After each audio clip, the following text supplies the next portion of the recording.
I created this calendar as, I guess, well, partially to keep myself entertained, but as a bit of a celebration. This year has been arguably a little horrible, but in reality, geez, we're lucky. You know, we are just so incredibly lucky, you know, and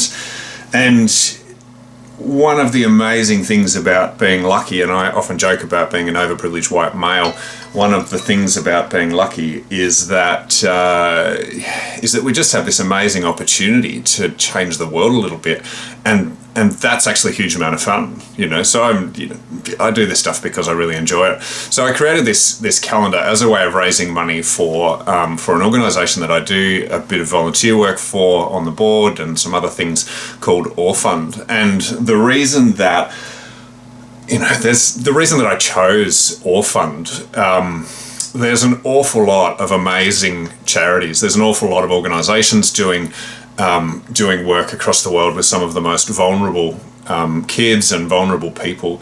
But the reason I chose Orfund, I have a number of reasons, but one of the main reasons is because everything that I donate, any money that I donate to Orfund, goes directly to the kids.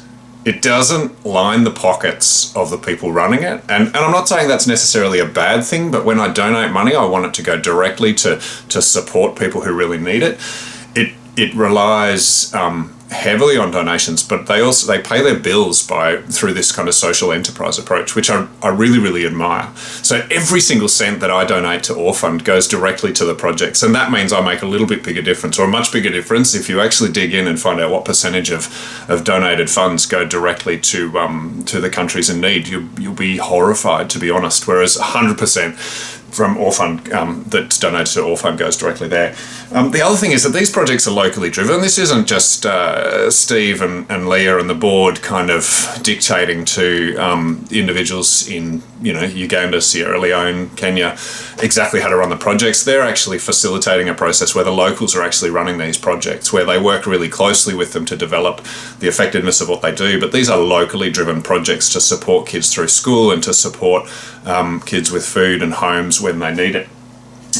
These projects are embedded in the communities. You know, they work really closely with the community as a whole to kind of go, okay, what's the need here and how can we work with you to do that? It's not setting something up separate. They're rural, which, you know, for me, my work is about rural health, but basically the intention is to go out and find kids who have never ever been offered assistance and do not have any hope. You know, so they work really, really hard to find the poorest of the poor kids to support, and this is in the regions, and that's their focus, which makes it tricky when you go over there, because obviously some of these places are far flung. You know, you have to kind of get on a motorbike and get out in the forest to kind of get to them, which is just amazing.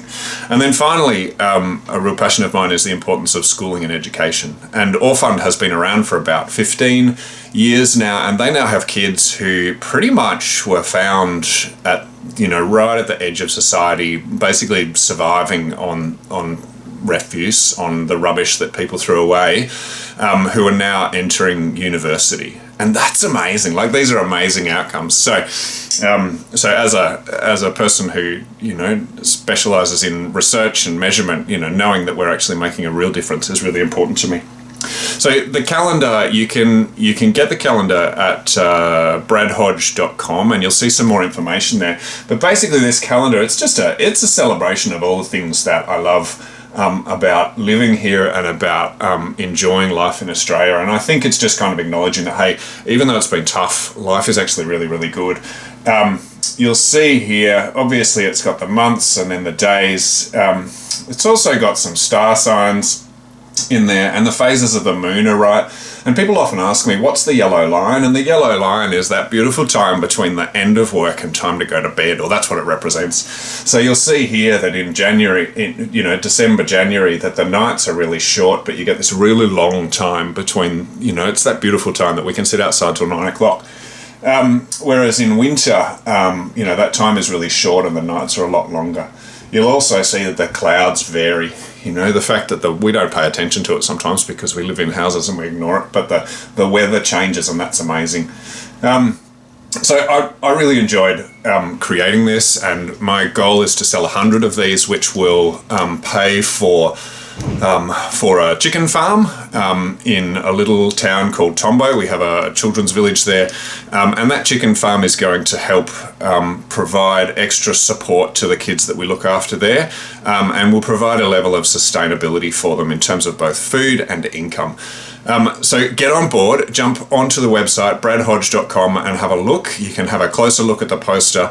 I'll be able to get these out to you before Christmas, so they make a really, really good Christmas gift. And I'm told it's about Kris Kringle price. I don't know, maybe your family don't spend that much on Kris Kringle, but it's a good gift. So jump onto the website, have a look, let me know what you think, and purchase them. All of the money, obviously above costs, will go directly to the kids. I'm not doing this for my own profit. I did it for fun, but selling it, where that money will go directly to Orphan to create this chicken farm. Thanks. Bye.